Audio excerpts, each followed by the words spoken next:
Hi అండి, అందరికీ నమస్కారం. Welcome to my channel. ఇలాంటి cut work front neck stitching చేసేటప్పుడు చాలామంది చేసే ఒక పెద్ద తప్పేంటో తెలుసా?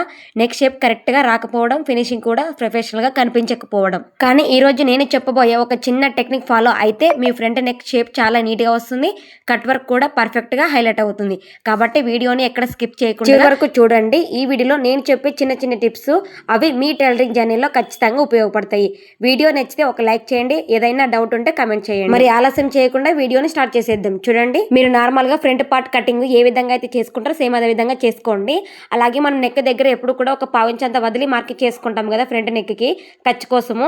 ఆ పావించంత మార్కింగ్ అనేది మనం కట్ వర్క్ దగ్గర కరెక్ట్ గా పెట్టేయాలన్నమాట. చూడండి, వీడియోలో చూపించిన విధంగా కరెక్ట్ గా పెట్టేసుకోవాలి. అలాగే షోల్డర్ దగ్గర, ఉక్సుల పట్టే దగ్గర, పై షోల్డర్ దగ్గర ఎక్కువ వచ్చినా పర్వాలేదు, కానీ మనకు నెక్ అనేది కరెక్ట్గా రావాలి. చూడండి, ఈ విధంగా మార్కింగ్కి కరెక్ట్గా సెట్ అవ్వాలన్నమాట. ఓకేనా? ఇప్పుడు ఫ్రంట్ పార్ట్ ఏ విధంగా అయితే ఉందో సేమ్ అదే విధంగా సైడ్ మొత్తం కూడా కట్ చేసేసుకోండి. ఒక పావించంత ఎక్స్ట్రా పెట్టుకోండి, ఎందుకంటే తర్వాత స్టిచ్చింగ్ చేసుకున్న తర్వాత కూడా మనము కట్ చేసుకోవచ్చు అనమాట. ఇప్పుడు ఎక్స్ట్రా క్లాత్ మొత్తం కూడా జాగ్రత్తగా కట్ చేసేసుకోండి. కట్ చేసేటప్పుడు తొందరపడకండి, క్లాత్ ఎక్కడికి పారిపోదు కదా. మనం నెమ్మదిగా చేసినా అది మన కోసం వెయిట్ చేస్తుంది. ఫ్రంట్ నెక్ ఏ షేప్లో అయితే ఉందో సేమ్ అదే షేప్ని ఫాలో అవుతూ మెయిన్ క్లాత్ని కూడా నీట్గా కట్ చేసేసుకోండి. ఒకేసారి ఎక్కువ కట్ చేయకుండా కొంచెం కొంచెంగా కట్ చేస్తూ వెళ్తే హెచ్చు తగ్గులు కూడా రావు, ఫినిషింగ్ కూడా నీట్గా అందంగా కనిపిస్తుంది. కొంచెం వచ్చినా పర్వాలేదు, మనం స్టిచ్చింగ్ చేసుకున్న తర్వాత నీట్గా కట్. చాలా మంది బిగినర్స్ టైలరింగ్ నేర్చుకునేటప్పుడు కట్ చేయడం 2 నిమిషాల పని అని అనుకుంటారు, కానీ తప్పుగా కట్ చేస్తే అయ్యో ఇంకొంచెం జాగ్రత్తగా చేసి ఉండాల్సింది అని అనుకోవడానికి 2 రోజులు. అందుకే ఈ స్టెప్లో మాత్రం ఓపికగా చేయండి. నెమ్మదిగా చేసినా పర్లేదు, కానీ ఫినిషింగ్ మాత్రం చూసిన వాళ్ళు వావ్ అనాలి. చివరికి మన పనికి గుర్తింపు తెచ్చేది స్పీడ్ కాదు, నీట్ ఫినిషింగ్. కాబట్టి వీడియోలో నేను చూపించిన విధంగానే కట్ చేసుకుంటూ వెళ్ళండి, ఖచ్చితంగా మీకు కూడా చాలా మంచి రిజల్ట్ వస్తుంది. ఇప్పుడు ఎలా స్టిచ్చింగ్ చేయాలో చూపిస్తాను. స్టిచ్చింగ్ స్టార్ట్ చేసే ముందు ఒక చిన్న టిప్ చెప్తాను. ఈ స్టెప్ ను ముఖ్యంగా బిగినర్స్ మాత్రం అస్సలు చూడండి. మనం ముందే ఒక పావించంతా ఖర్చు కోసం వదిలి మార్కింగ్ వేసుకున్నాం కదా. ఇప్పుడు డైరెక్ట్ గా కట్ వర్క్ షేప్ ని ఫాలో అవుతూ స్టిచ్చింగ్ చేయకండి. ఫస్ట్ మనం మెయిన్ క్లాత్ మీద లైనింగ్ ని కరెక్ట్ గా పెట్టేసుకొని నెక్ రౌండ్ మొత్తం కూడా ఒక లూజ్ కుట్ అనేది వేసుకోవాలన్నమాట. అంటే రఫ్ గా వేసుకోవాలి. ఇది ఫైనల్ స్టిచ్చింగ్ కాదు, కేవలం క్లాత్ అనేది మనకి ఎక్కడ కదలకుండా ఉండడానికి మాత్రమే. ఇలా రఫ్ స్టిచ్ వేసుకుంటే స్టిచ్చింగ్ చేసేటప్పుడు ఎక్కడ క్లాత్ అనేది కదలదు. ముఖ్యంగా బిగినర్స్కి ఇది చాలా ఈజీగా ఉంటుంది స్టిచ్చింగ్ చేయడానికి. షేప్ కూడా హెచ్చు తగ్గులు లేకుండా నీట్గా వస్తుందన్నమాట. ఓకేనా? ఇప్పుడు మెయిన్ క్లాత్ మీద పై వైపు కనిపించేలాగా పెట్టుకోవాలన్నమాట. చూడండి, నేను వీడియోలో చూపించిన విధంగా మనకి కట్ వర్క్ అనే షేప్ అనేది కనిపిస్తుంది కదా. ఇప్పుడు ఆ షేప్ని సేమ్ ఫాలో అవుతూ నెమ్మదిగా స్టిచ్చింగ్ చేసుకుంటూ వెళ్ళాలి. ఓకేనా? ఎక్కడైనా కర్వ్స్ వచ్చినప్పుడు మూల తిరిగే చోట స్పీడ్ అనేది పెంచకండి. మిషన్ నీడిల్ని కిందికి క్లాత్ స్టిచ్చింగ్ చేసే పాదాన్ని కొంచెం పైకి ఎత్తి క్లాత్ని చేత్తో నెమ్మదిగా తిప్పుకుంటూ స్టిచ్చింగ్ చేసుకుంటూ వెళ్ళాలి. చూడండి, వీడియోలో చూపించిన విధంగా అలా చేస్తే ప్రతి కర్వ్ మనకు చాలా అందంగా వస్తుంది.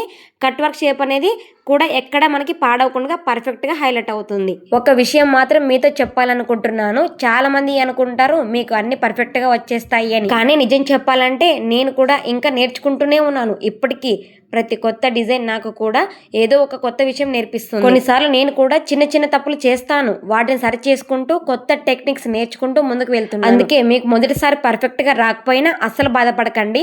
తప్పు చేసామంటే మనం ఓడిపోయినట్టు కాదు, ఇంకో కొత్త విషయం నేర్చుకుంటున్నాం. చూడండి, ఇప్పుడు కట్ వర్క్ షేప్ అనేది మొత్తం మనం నీట్గా స్టిచ్చింగ్ చేసుకుంటూ వచ్చేసాం కదా. ఇప్పుడు ఎక్స్ట్రా క్లాత్ మొత్తాన్ని కూడా జాగ్రత్తగా కట్ చేసేసుకోవాలి. ఒక విషయం గమనించండి, మనం మొదట్లోనే ఒక పావించంతా ఖర్చు అనేది వదులుకున్నాం కదా, చేసుకున్నాం మార్కింగ్. ఇప్పుడు స్టిచ్చింగ్ కూడా అదే మార్కింగ్ని ఫాలో అవుతూ మనం స్టిచ్చింగ్ చేసుకుంటూ వచ్చేసాను. ఎక్కువ లోపలికి కూడా వెళ్ళలేదు, ఎక్కువ బయటకు కూడా రాలేదనమాట. కరెక్ట్గా స్టిచ్చింగ్ చేసుకుంటూ వచ్చేసాను. ఇలాగా కరెక్ట్గా ఖర్చు మెయింటైన్ చేస్తే బ్లౌజ్ వేసుకున్న తర్వాత నెక్ షేప్ అనేది చాలా అందంగా సెట్ అవుతుంది. ఫినిషింగ్ కూడా చాలా నీట్గా కనిపిస్తుంది. అందుకే ఖర్చు అనేది ఒక చిన్న విషయం అనుకోకండి, మంచి ఫినిషింగ్ రావడానికి ఇదే ఒక మంచి సీక్రెట్. ఇలాగా కట్స్ పెట్టుకున్న తర్వాత మొత్తం రివర్స్ చేసుకొని చేత్తో ఒకసారి నీట్గా సెట్ చేసుకుంటే కట్ వర్క్ షేప్ అనేది చాలా అందంగా వస్తుంది.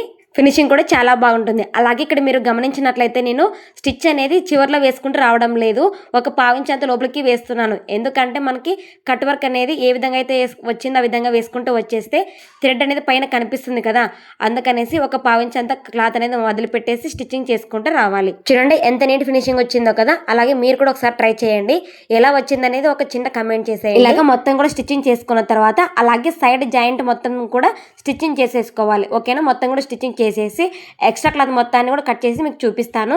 చూడండి, ఈ విధంగా మొత్తం కూడా రెడీ చేసి పెట్టి ఇప్పుడు షోల్డర్ని మిడిల్కి ఫోల్డ్ చేసుకోవాలి. ఫోల్డ్ చేసుకున్న తర్వాత వీడియోలో చూపించిన విధంగా సుమారు 1.5 లేదా 2 ఇంచుల వెడల్పు అలాగే 3 ఇంచుల పొడవుతోటి మార్కింగ్ అనేది వేసుకోండి. వేసుకోకుండా పర్వాలేదు, డైరెక్ట్గా అయితే స్టిచ్చింగ్ చేసేసుకోండి. ఓకేనా, వీడియోలో చూపించిన విధంగా డబుల్ స్టిచ్చింగ్ అనేది వేసుకోండి. అలా వేస్తే టక్స్ బలంగా ఉంటాయి, ఫినిషింగ్ కూడా చాలా బాగా ఉంటుంది. ఇప్పుడు ఈ టక్స్ ని మనము ఫాలో అవుతూ అలాగే ఆపోజిట్ లో కూడా మిగతా 2 టక్స్లు కూడా పెట్టేసుకోవాలి. అంటే చంక వైపు కూడా సేమ్ ఇదే విధంగా వేసుకోవాలి. అలాగే ఉక్సుల పట్టి దగ్గర కూడా ఒకే షేప్ డాట్ అనేది వేసుకోవాలి. ఓకేనా, చూడండి ఇప్పుడు 3 షేప్ డాట్స్ కూడా కంప్లీట్ అయిపోయిన తర్వాత సేమ్ ఇదే విధంగా ఇంకొక పార్ట్ను కూడా స్టిచ్చింగ్ చేసేసుకోండి. అలాగే ఈ షేప్ డాట్స్ ని ఎలా మార్కింగ్ చేయాలి, ఎంత మెజర్మెంట్ తీసుకోవాలి, ఎలా స్టిచ్చింగ్ చేస్తే పర్ఫెక్ట్ ఫిట్టింగ్ వస్తుంది అనేది నేను ఆల్రెడీ ఒక లాంగ్ వీడియోలో స్టెప్ బై స్టెప్ చూపించాను. కాబట్టి ఆ వీడియో కూడా తప్పకుండా చూసేయండి. అప్పుడు ఈ స్టెప్ మీకు క్లియర్గా అర్థమవుతుంది. చూడండి, మన ఫ్రంట్ పార్ట్ అయితే కంప్లీట్ అయిపోయింది. ఫైనల్ రిజల్ట్ ఎలా వచ్చిందో మీరే చెప్పండి.